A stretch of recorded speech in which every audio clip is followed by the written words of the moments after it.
We're so pleased to hear directly from the Secretary about the important healthcare initiatives that this administration is leading. It's clear that they're shaking things up, taking on some entrenched special interests and making it clear that the status quo in the healthcare industry is no longer acceptable.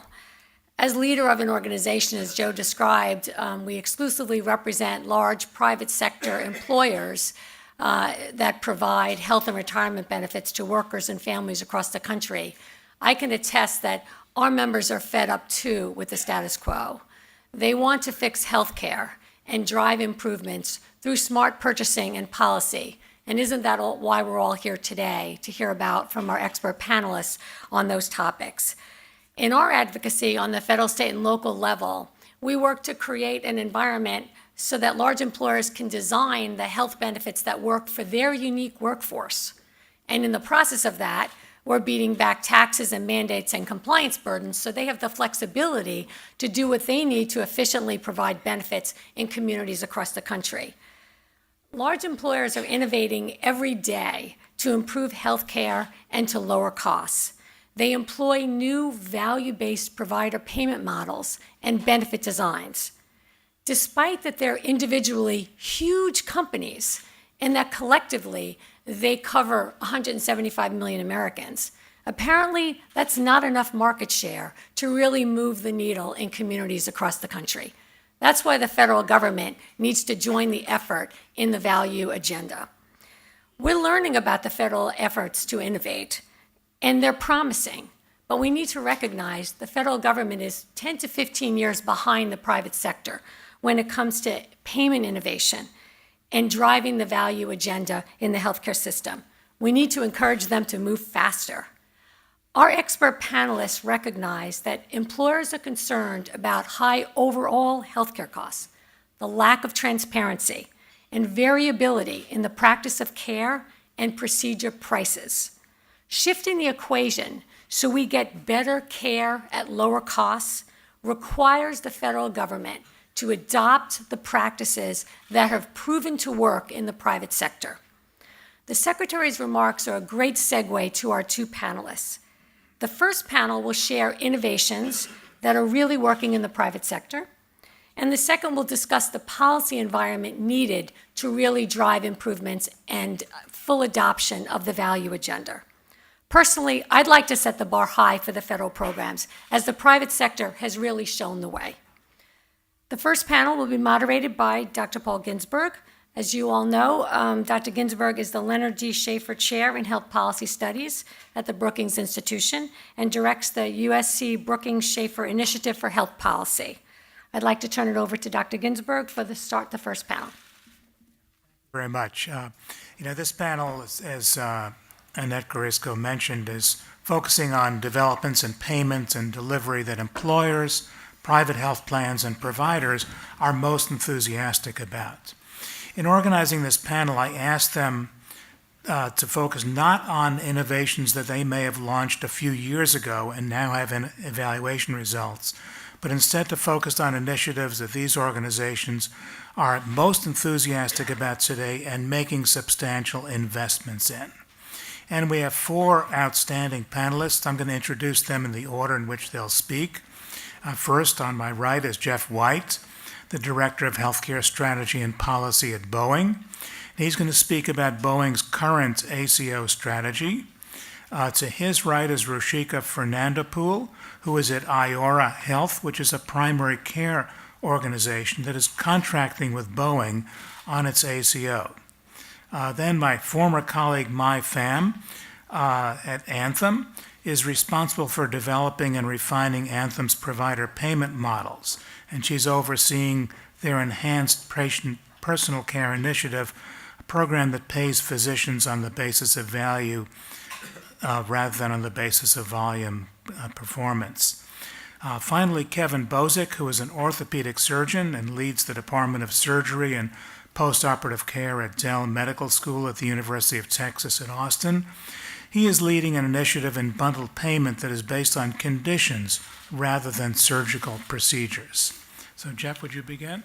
Yes, thank you, Dr. Ginsburg, and thanks for hosting AEI, PBGH, Brookings, and ERIC. I think these multi-stakeholder events are very powerful. We all have a hand to play in the healthcare ecosystem and the mess that is what it is today, and we all have a role in figuring out solutions together. So I think these conversations are very important. So I wanted to provide a very quick summary of how, from the Boeing company, how we view our healthcare strategy, and then dive down into some of the more innovative things that we're doing.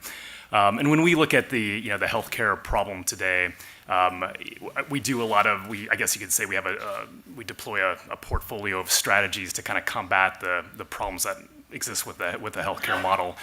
We do a lot of the stuff more traditional employers are doing. We strongly believe in high deductible health plans. We feel employees need to have skin in the game. We believe in our wellness programs. For Boeing, it's pretty easy to make those investments because we have long tenured employees and we typically get paid out on those investments. So we're very strong in that category. We also strongly believe in providing really good cost and quality data for our employees to make good decisions. So that's all kind of on the demand side of the equation. We believe in that, and we want that to all succeed. My view is that will do some good for curbing healthcare costs and improving quality, but it's probably nibbling around the edges if we can't really step into the supply side issues that exist in the healthcare space, and that's why we've moved to doing a fair amount of direct contracting with providers, and we feel like that's a good opportunity to have a seat at the table and influence the provider community directly. And we're active in three primary areas in that space. We have a Centers of Excellence program where we contract directly with various systems, very high quality systems around the country, and we're willing to ship our employees to those systems. Cleveland Clinic, for example, great data on hearts. We're happy to ship our folks there. That's not particularly new for us. We continue to do that and believe that's a good strategy. The more innovative areas and big areas that we've been working recently is our accountable care organization direct contracts that we've been doing. We've been doing those for a couple of years. We launched in 2015. We have 4 around the country: Seattle, St. Louis, Charleston, and Southern California. And there's certainly an element of scalability of those, which I'll talk about at the end, and that'll lead into what Rushika will talk about with Iora. But the basic premise of these ACOs is we provide a strong incentive for our employees to get their care at these accountable care organizations. That pushes revenue and volume to these integrated health systems, and in return for that, they guarantee us quality, they guarantee us financial outcomes, and improve the member experience. And the premise is if they're getting their care there, the systems, and if they're getting their care there and they have a long-term incentive, financial incentive to manage their care better, they will make the investments necessary in their infrastructure to better manage those patients from a clinical standpoint. So I'd say we're very pleased with these with our accountable care organizations so far. The quality has been definitely improved versus our unmanaged population. Pretty good demonstration of that.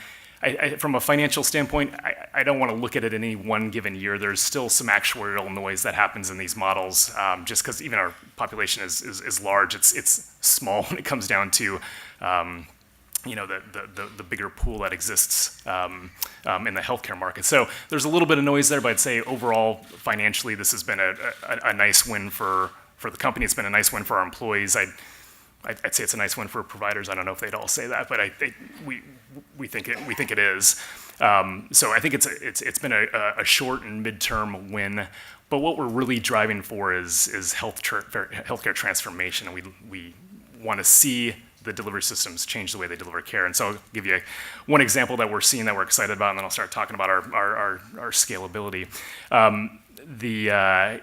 Before we did these ACOs, there was virtually zero depression screenings happening at the primary care level. And we installed that as one of our contract requirements when we set up these ACOs. We required the primary care docs to start doing depression screenings. And we recognize that's a tough thing for a primary care doc to do, maybe not something they're necessarily trained in. Same thing with having a conversation about BMI. These are tough conversations, but what we've recognized over the years is our employees, as everybody would imagine, they trust their doctor. They necessarily trust the company all the time. They don't trust insurance companies. They don't trust third parties that we're having coach them. They trust their doctor. We need to require the primary care doctor to have these tough conversations a lot of times and give them the tools to be able to do that. So we've seen a very good progression on the number of depression screens that are happening at the primary care level.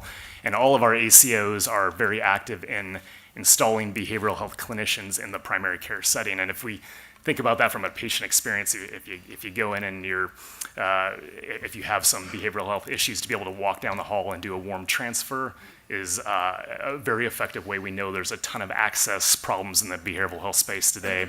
That's hugely important. It's also great for the doc to also have a colleague in the office to be able to go connect directly with. So we see that as a very good win.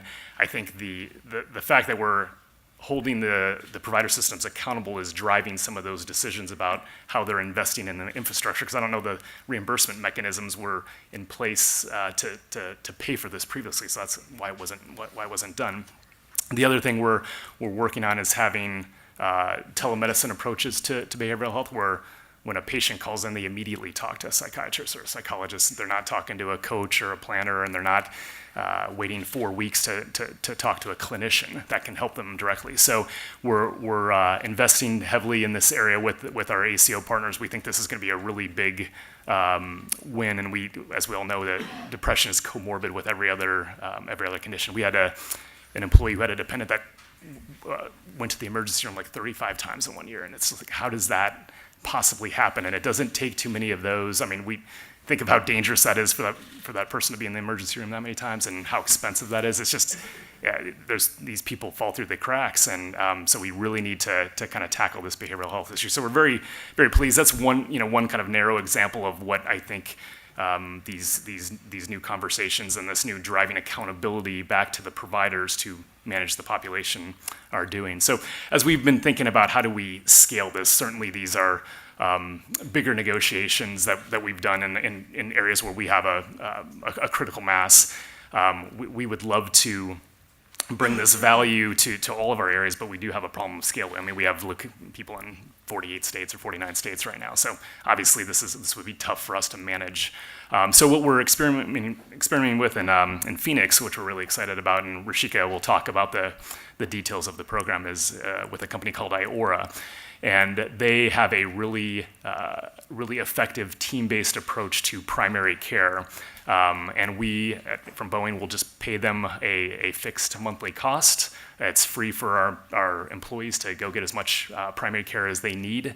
And our feeling is this will more than pay for itself as we are able to more effectively manage these sicker populations, reduce inpatient hospitalizations, reduce ER visits.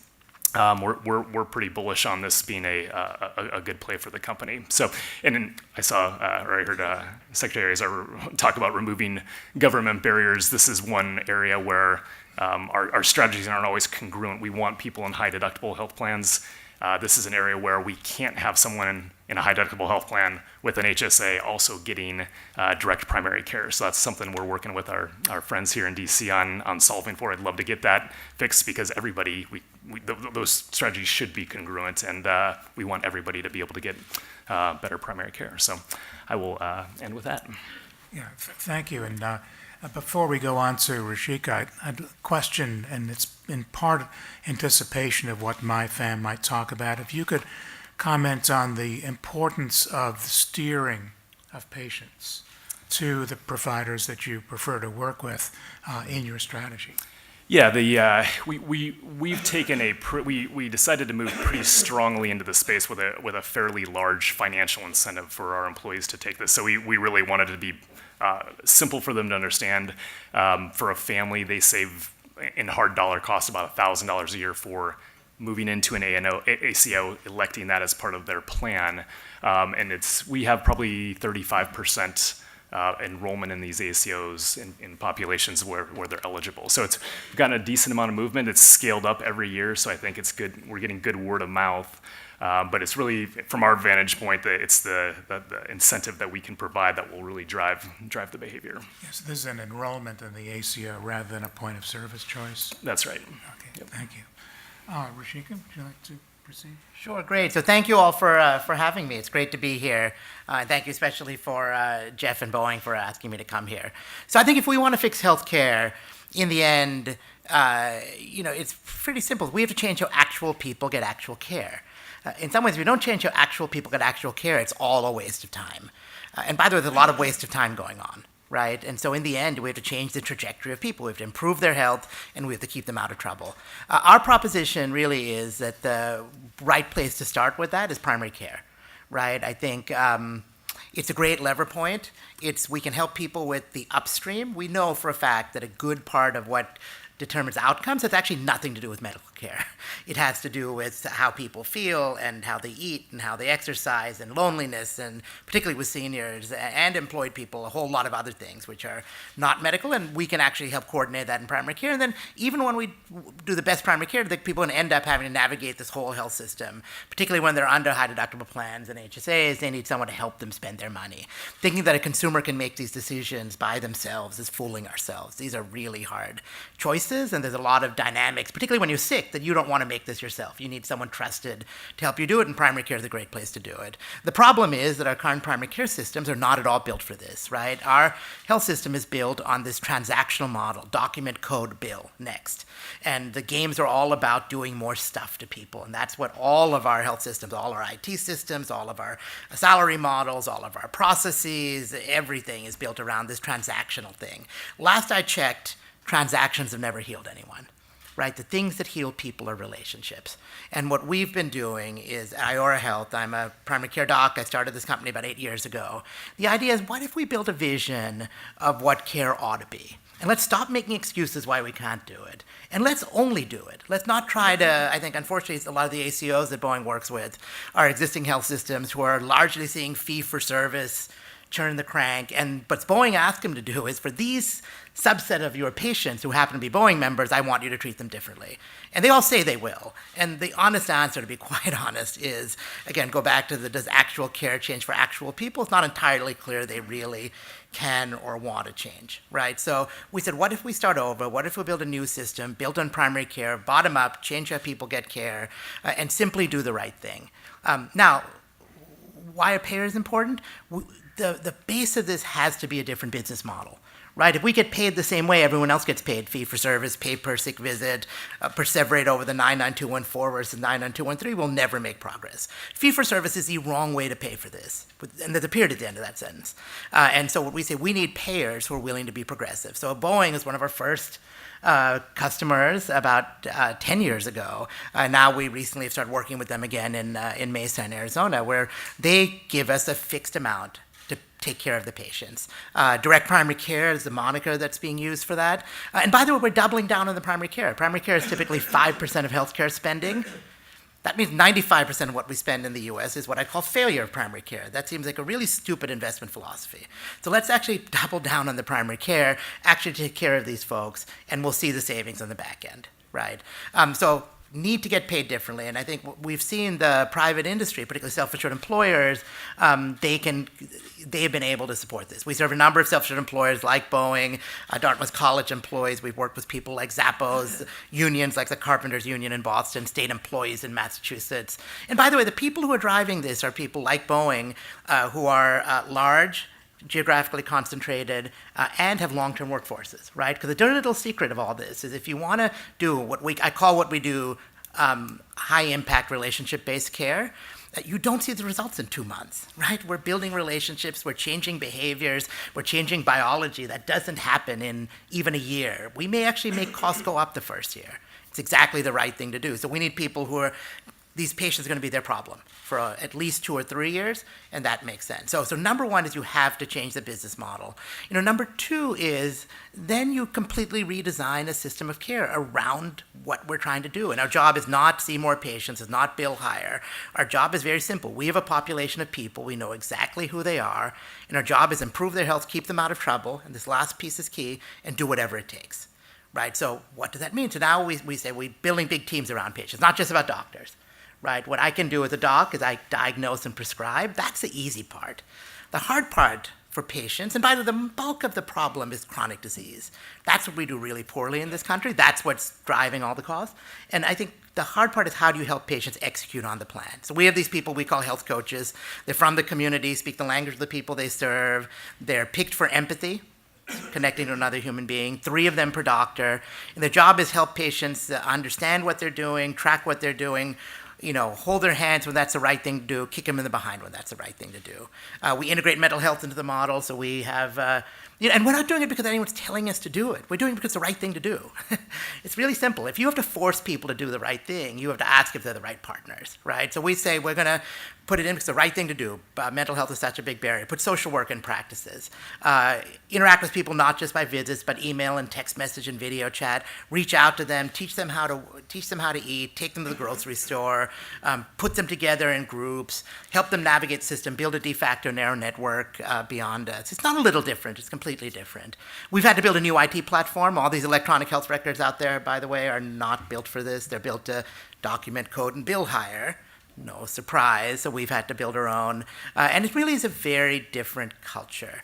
We're trying to scale this. We're doing this in 24 different practices around the country. We're doing it in 8 different markets. The hard thing about healthcare is it's not like scaling Starbucks, where you can just put the same thing.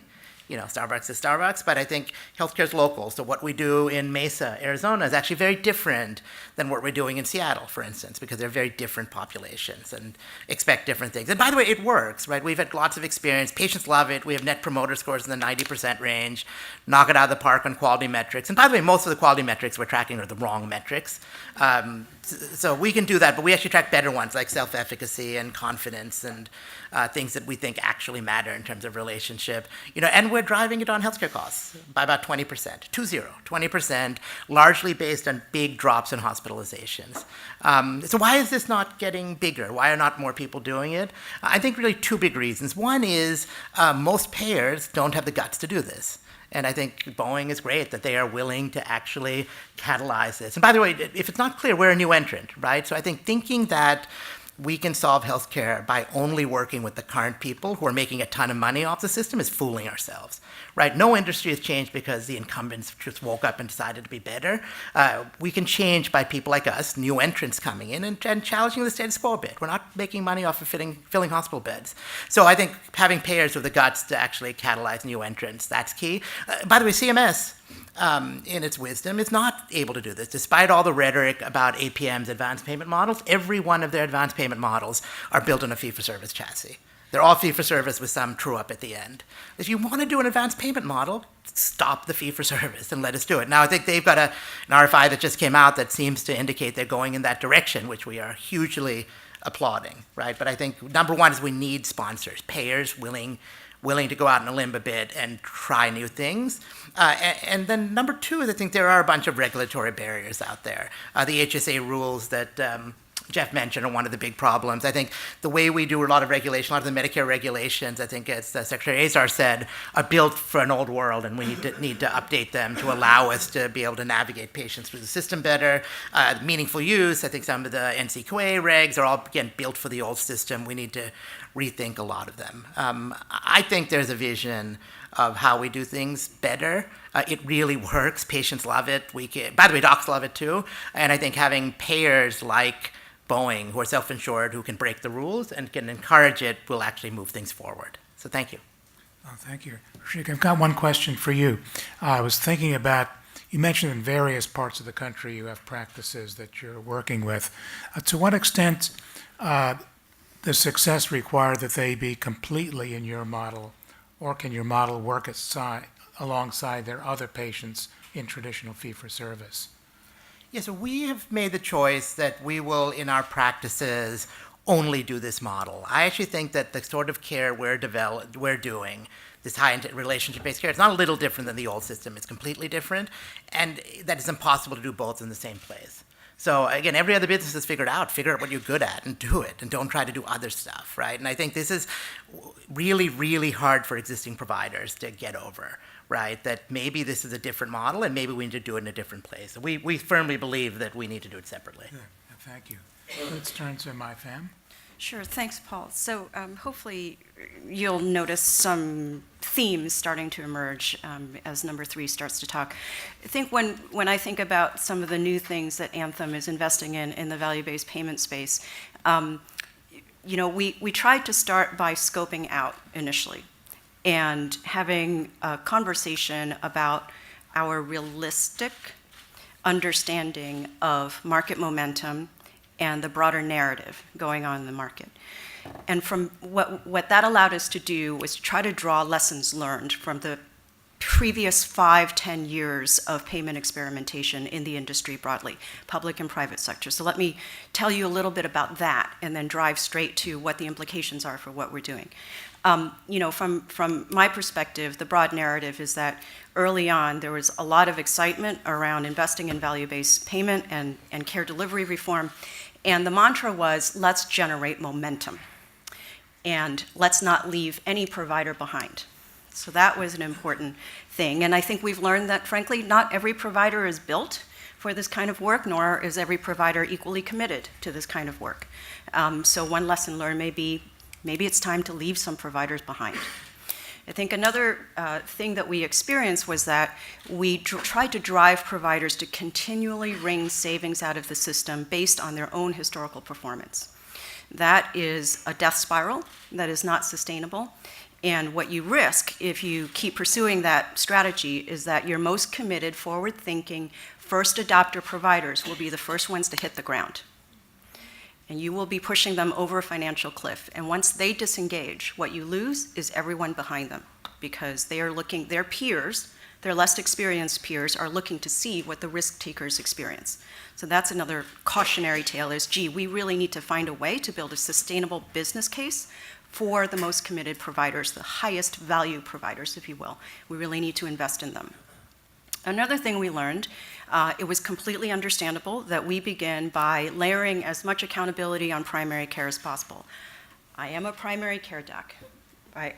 This is my heart and soul, and Anthem has invested big time in primary care. We are the largest private sector participant in CPC Plus.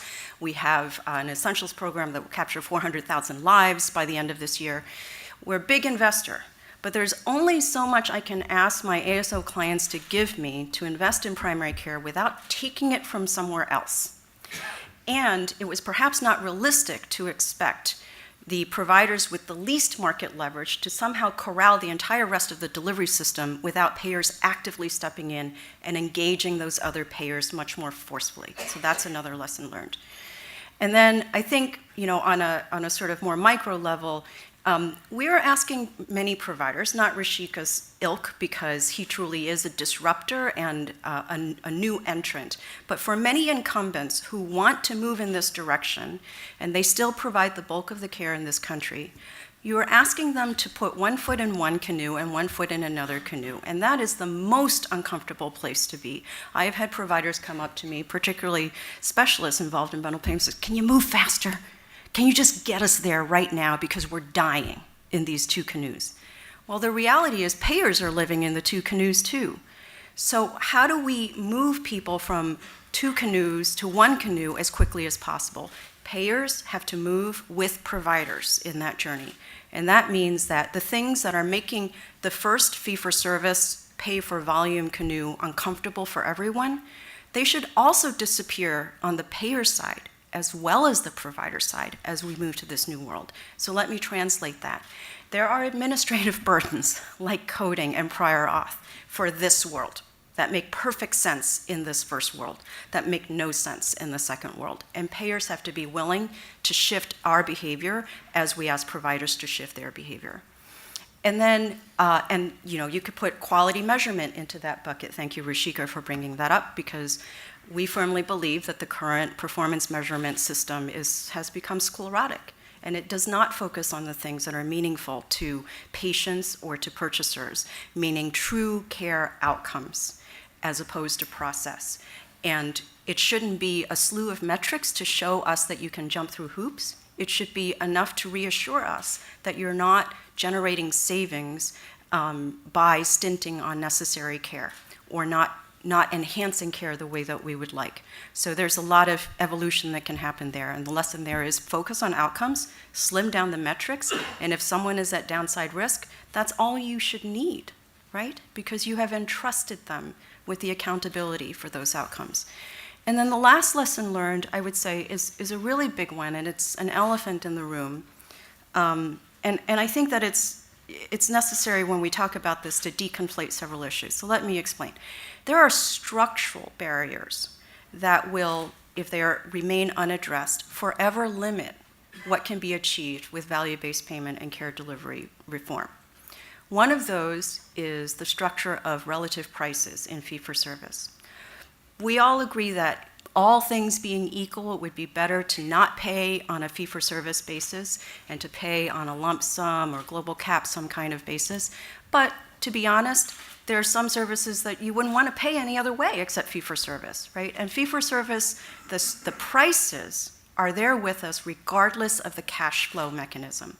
So while Rushika would do better with a global payment, the prices that are embedded in that global payment are based on a fee schedule that has become grossly distorted in terms of the relative prices. So Rushika still has to somehow account for the fact that certain procedures cost unholy amounts of money and yet are not tied to proportionate clinical value. Whereas other services that are, we believe, based on data, linked to high value are not paid at all or not paid for very much. So there are pricing distortions. That's a big structural problem. Another big structural problem are the social factors that drive health outcomes. And very few value-based payment programs have addressed that. And I would put into the third bucket, again, in total agreement with Rushika, that the third set of structural issues is our assumption of what is necessary in the care delivery system to make care work. Why are bricks and mortar necessary? Truly, are they necessary in all the circumstances where we currently use them now? It's an issue of the input costs, really, being sacred cows for some reason. So if we were willing to tackle all of those things and acknowledge the lessons learned all in one package, I could retire. And so that's the attempt that Anthem is embarking on, is how do we rope all these things together and create it in a co-design effort with some of our key customers and some of our key providers, because frankly, there are many trade-offs required to bring together all of these elements that you can't make in a black box or playing whisper down the lane with a plan, right, translating between a payer and a provider. So we have everyone in the room talking about these very challenging issues. And that's the program that we hope to stand up, is a national high-value network strategy that rides on an ACO chassis, but engages specialists much more deeply, not just through bundled payments, but through, frankly, new reimbursement opportunities. One of the things we want to do with this program is to affirmatively, assertively say, we don't want to buy what is currently available in the care delivery system. We would like to decide what we'd like the care delivery system to offer and have everybody catch up. Would that be okay with you? And so we will actually have explicit requirements for providers who want to be in this narrow network to address what we think is core, which is not just clinical outcomes, but member experience in a quantitative way. So it'll be, to our knowledge, the first time that a commercial payer will be holding providers accountable quantitatively for member experience, linked directly to their financial opportunity. And to actually try to guarantee that enhanced member experience based on the capabilities we expect the provider to have, or have walking in the door, or to rapidly build up. Things like digital access. Things like if we turn on a pricing for an e-consult code, you need to actually use it, because that could mean that a patient doesn't have to take that one extra day off from work to go sit in a specialist's office for a 5-minute conversation that could have been settled by email. So a whole list of provider requirements like that, including things like, we'd like you to show us your compensation structure for your frontline docs. We won't dictate it, but we'd like to see how well you're transmitting the incentives downwards, right? But in exchange for that, for those requirements, meeting those requirements, providers get a narrow network, or tiered, with steep differentials for cost sharing.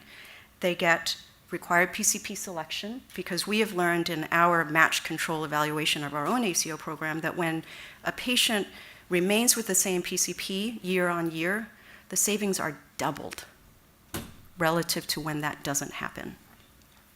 And they get they go to downside risk. And they're much more confident about it because we relieve them of the prior auth requirements, which, by the way, was costing us money and which we were approving at an extremely high rate anyway. Why would we bother them with that if they're at downside risk and they have this linkage and they have every incentive in the world to avoid that first dollar of loss? So we try to think of this certainly not as the perfect solution, but as a vehicle, right, for having that conversation. Hey, let's start with what we think care delivery should look like. Then, what are the pieces that we need, all of us stakeholders, to bring to the table? What skin in the game will we put in to make that work? And it will include, for example, employers who don't use Anthem as their PBM to share your PBM data. Why? Because Rushika's type can't do anything about care management if they don't see the data. And we can't hold them accountable for cost of care if we don't see the data. It's a vehicle for having that conversation because version 2.0 might look different as care ideals evolve. Version 2.0 may tackle social determinants.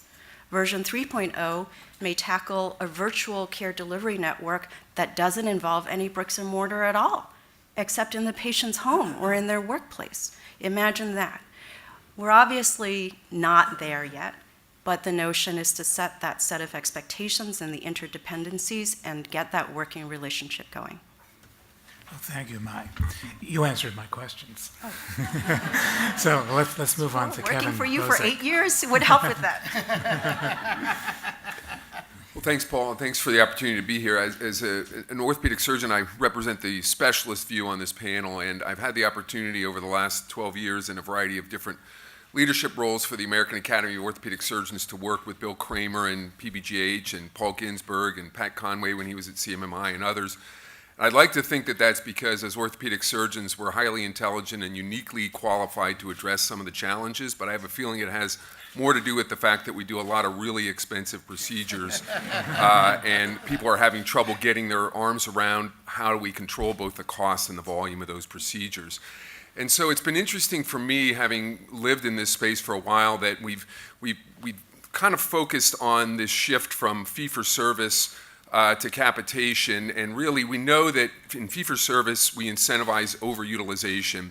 And in the primary care world, as we've shifted to capitation, we've addressed some of those perverse incentives, but we still continue to pay specialists through fee-for-service predominantly, and whether that's through a bundle payment or just a traditional fee-for-service mechanism. And so I've had the opportunity to be involved in the development of a variety of different bundle payment programs. We started our first bundle payment when I was at UCSF through the Integrated Healthcare Association in 2008, and we got a grant from AHRQ. It was a 3-year grant to launch a bundle payment for hip and knee replacement. At the end of 3 years and $750,000 of AHRQ's money, we enrolled exactly one patient after 3 years in that bundle. We published our experience in Health Affairs, and we learned a lot from that, and that informed some of the dialogue around the BPCI program. And when the BPCI program was launched, 80% of the hospitals that participated in BPCI had orthopedics in there amongst the DRGs that were included. We were one of the pioneer BPCI programs in 2011 in Model 4 and learned a lot of lessons from that, and then shifted to Model 2. We then became the first mandatory bundle payment under the Medicare program through the CJR program in 2016. And so we have about a decade worth of experience now around bundle payments for procedures. And essentially what we've learned from that is that the payment model and changes in the payment model drive changes in the delivery model, right? And so that prior to the introduction of bundle payments, as an orthopedic surgeon, I would do my procedures in a facility. My patients would get a variety of different post-acute care in a variety of different places. I never communicated with those people. They never communicated back to me. And by incentivizing us across that care continuum, we were forced to start communicating with each other and understand where the value was added to patients. We eliminated a lot of non-value added post-acute care. And essentially, to summarize, after a decade, we reduced the length of stay somewhat for these procedures. We reduced the utilization of post-acute care. And so overall costs decreased slightly with no detrimental impact on outcomes, which as a physician was not very inspirational to me. I didn't understand how that was helping me improve the health of my patients or improve the value of care that we deliver to our patients. And so I could sum up my experience with the Medicare bundle payment program and total joint replacement by a patient who I saw last month. It was a 68-year-old woman who I saw who had a bundle payment, had a knee replacement done through the BPCI program, a Medicare bundle payment, 18 months prior, and had a perfect bundle by the Medicare definition. She was in the hospital for one night, was discharged directly home with no post-acute care, was not readmitted to the hospital, and had no complications within 90 days.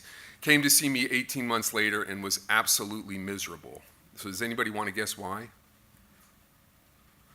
So knee replacement wasn't the right procedure for that patient. It wasn't the right treatment for that patient. So when we bundle at the procedure level, we get exactly what the system motivates us to do, which is we get more procedures, whether or not those procedures are appropriate or not. After 18 months, no one had ever measured that patient's pain, functional status, quality of life, or mental health. No one had ever done that until she presented to our practice. And every single patient that we see with joint pain, the first thing we do is use validated measures of pain, functional status, quality of life, and mental health to determine what's the most appropriate treatment for that patient. That patient had a knee replacement for untreated anxiety and depression, unfortunately. A knee replacement, as effective as it is not a good treatment for anxiety and depression. And so what we've learned from this is we need to move upstream from bundling at the procedure level to bundling at the condition level, which is what we're now doing in Austin. We have a bundle payment for the management of hip and knee arthritis. So what does that do? Just as the bundle payment at the procedure level incentivizes us to change our behavior and coordinate care between acute and post-acute providers, now we have been forced to coordinate care across the spectrum of people who manage arthritis. What does that mean? We have mental health providers on our team. About a third of the patients that we see for hip and knee pain screen positive for anxiety and depression. That needs to be managed and treated way before we even think about that patient undergoing a major surgical procedure that could have significant implications for their quality of life. So we have behavioral health trained social workers on our team. We have a nutritionist. Many of our patients have lifestyle issues that need to be addressed before we would ever think about any type of surgical procedure. We have physical therapists, chiropractor, acupuncture, and advanced practice nurses. The least important person on that team in terms of the person who interacts the least with those patients is an orthopedic surgeon, right? So I've never understood why somebody wakes up with knee pain, they go to see an orthopedic surgeon, right? So if I wake up with a headache, I don't go see a neurosurgeon, right? But if I have knee pain or shoulder pain, I would think nothing about my primary care doctor referring me to an orthopedic surgeon. It makes no sense to me. And so I am the least important person on that team, and yes, about 10 to 15% of those patients are appropriate to see an orthopedic surgeon, but 85% are not. And so what have we learned over 18 months with this bundle? We've significantly reduced the per capita cost for managing those patients, and not just by ordering fewer MRI scans and injections and doing things that don't work. We've reduced the number of surgeries by 25% across the population that we treated, but we've added cognitive behavioral therapy. We've added nutritional services and other services for those patients that improve their overall health. And most importantly, we're measuring the things that matter to those patients, which is pain, functional status, quality of life, and their overall mental health. And so what have we learned from this experience? We've learned, again, that the payment model, changes in the payment model drive changes in the delivery system, that bundle payments incentivize greater coordination and communication across providers, but bundling at the procedure level limits value creation by ignoring the concept of appropriateness, that bundling at the condition level drives value by incentivizing greater coordination and communication across all of the providers that manage people with chronic pain, which is not just orthopedic surgeons in my case. It forces us to measure outcomes that matter to patients and to use those outcomes in true shared decision-making conversations with patients. So again, I appreciate the opportunity to be here, and I look forward to the discussion. Thank you, Kevin. Just one question. You have any thoughts about what the trajectory might be to getting these ideas about condition-specific bundle payments more widely used? Well, what we've learned, and to Mai's comments, that this is something if it's challenging for a payer to bundle at the procedure level, it's even more challenging to bundle at the condition level. So there's a lot of structural problems that we've had to work through in our market. We're doing this on a pilot with We first started with our county health district, and that's been a very successful pilot.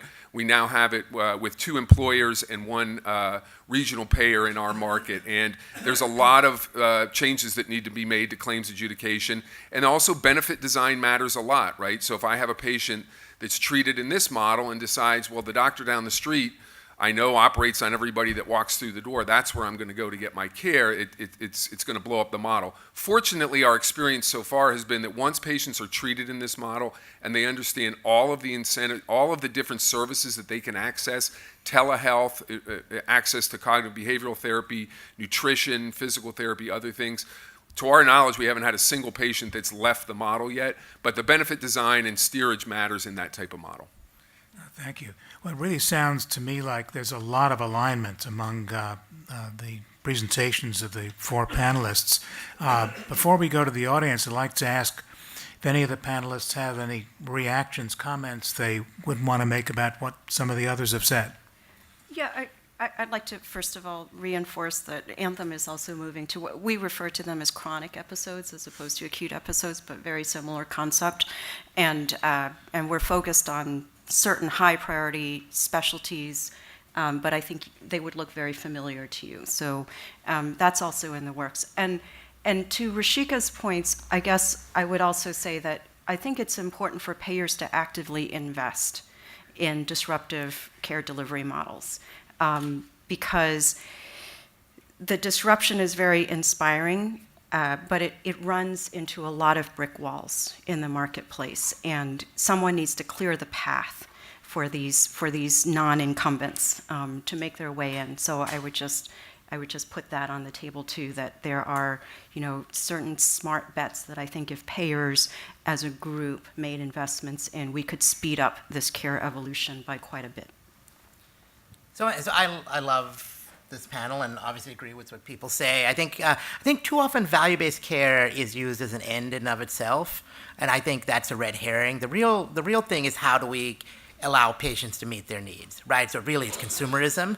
And by the way, one of the needs consumers have, they want to get this at the highest quality, consistent with a great experience, and at the lowest cost because I'm spending increasingly my own money.